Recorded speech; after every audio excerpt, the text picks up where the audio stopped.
All right, so today's video, I'm gonna show you how I prep my brass, my 6.5 PRC brass to be specific, but I pretty much do all my brass this way.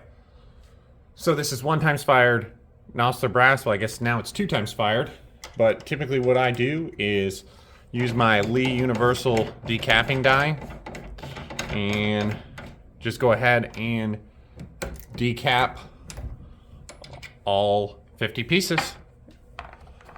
So it's a pretty cheap die, pretty easy to use, and go ahead and decap all those. After I get those decapped, then we are going to go over and clean the brass because it is quite dirty. So let's go over there and I'll show you how I clean my brass. All right, so I've got a Frankfurt Arsenal steel media tumbler that I keep next to my sink in my basement. Now when I clean brass, I typically just use, I've been using this Dawn dish soap, just what I had kind of left over at my house.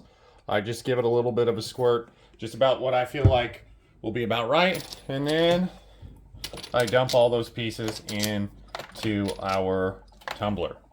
And I don't worry about the temperature of the water. Sometimes I use a little bit of warm water, sometimes I don't. I haven't found that it really matters, but obviously trying to get this snugged up on here is sometimes a pain.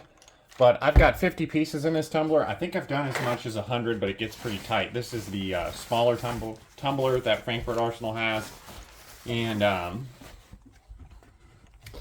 pop it on the tumbler and fire up. All right, so we have tumbled for maybe an hour, hour and a half. A lot of times I don't even keep track of how long I do it. Just kind of depends on how clean I want brass. So typically what I do then is dump the water out. And then we take the brass out and rinse it off. And also dump any of the pins back into my tumbler. So what you end up with there is a pretty clean piece of brass. And again, this was only tumbled an hour and a half. I end up tumbling twice, so I don't worry too much about it because I tumble again after I lube and resize. So then typically what I do is I toss them down onto our towel that's next to our tumbler, and then we go ahead and get them all relatively dried off. Alrighty, so now that I've got all 50 pieces kind of here on our towel roll, usually what I do is just kind of roll it around to generally dry it off. I'm not super concerned with how dry this is right now because I'm going to go ahead and anneal this right after. So if there's a little bit of moisture still on it, some of that will be taken away by the flame and things like that.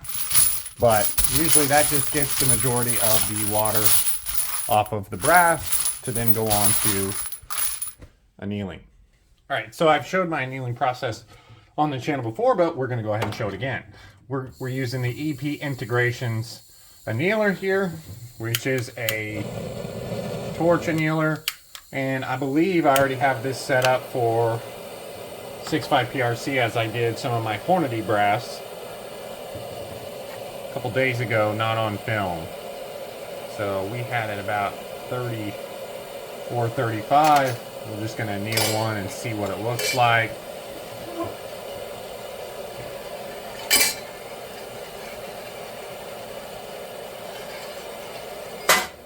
Alright, let's take a look here.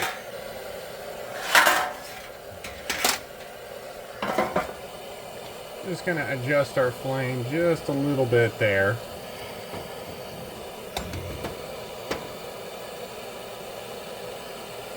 Try that again.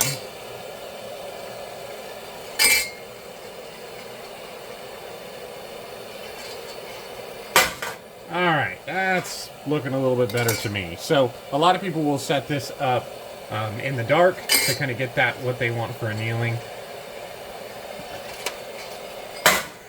This brass is showing some pretty good annealing marks on it, so that's good enough for me here. It is pretty big, heavy-duty brass, so it is going to take a few seconds to anneal. But essentially, I'll do all 50 of them like this, and then I'll show you what they look like when we finish. Then we'll be ready to resize.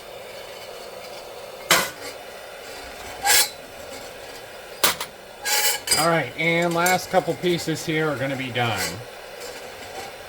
And then we're going to go ahead and let this brass cool off, let it dry off a little bit more, and then we'll go over and resize it. All right.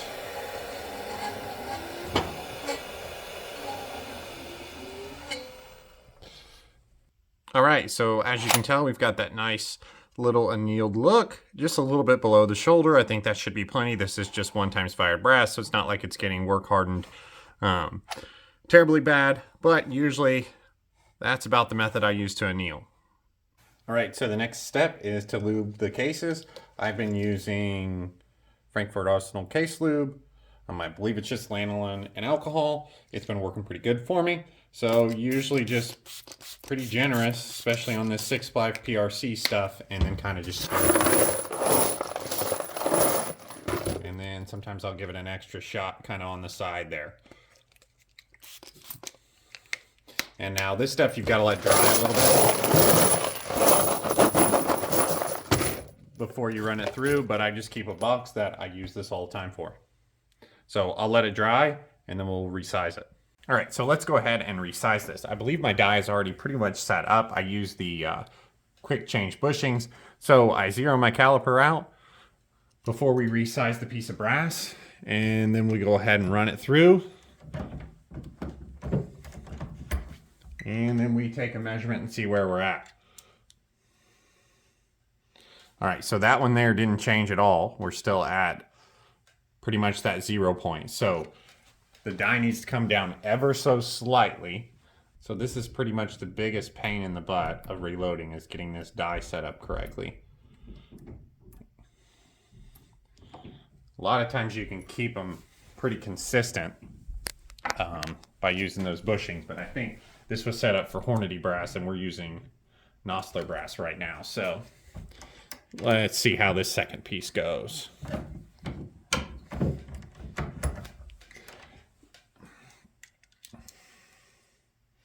All right, so that one there is reading a shoulder bump of 0.002. And so we just want to go ahead and make sure that that's going to fit in our gun, and then we'll go ahead and run the rest of them through. All right, so I just confirmed that those would fit in the gun. So we're going to go ahead and run the rest of these through. I check a couple of them just to be sure that we're getting that bump that we need. Just to be sure that we don't end up with some that are sticky and don't want to go in the chamber. But I'll see you when I finish all 50 of these. Back in the tumbler, probably for an hour to wash off the lube.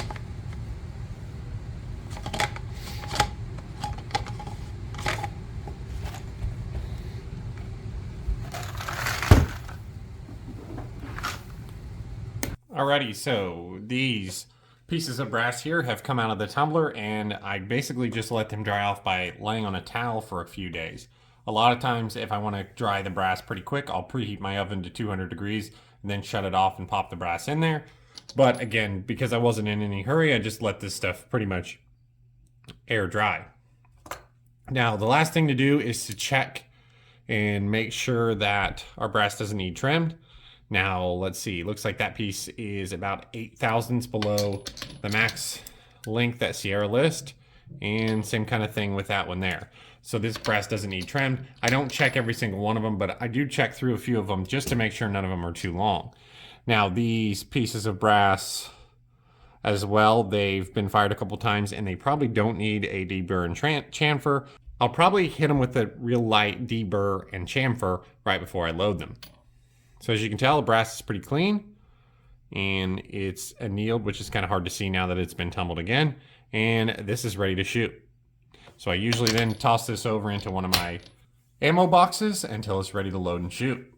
Kind of started this new series of videos that shows you how I do things on the channel. It's not necessarily how you should do it, but it is what I do on my channel if anybody wants to know. So thank you guys for watching. Thanks for subscribing, and we'll see you next time.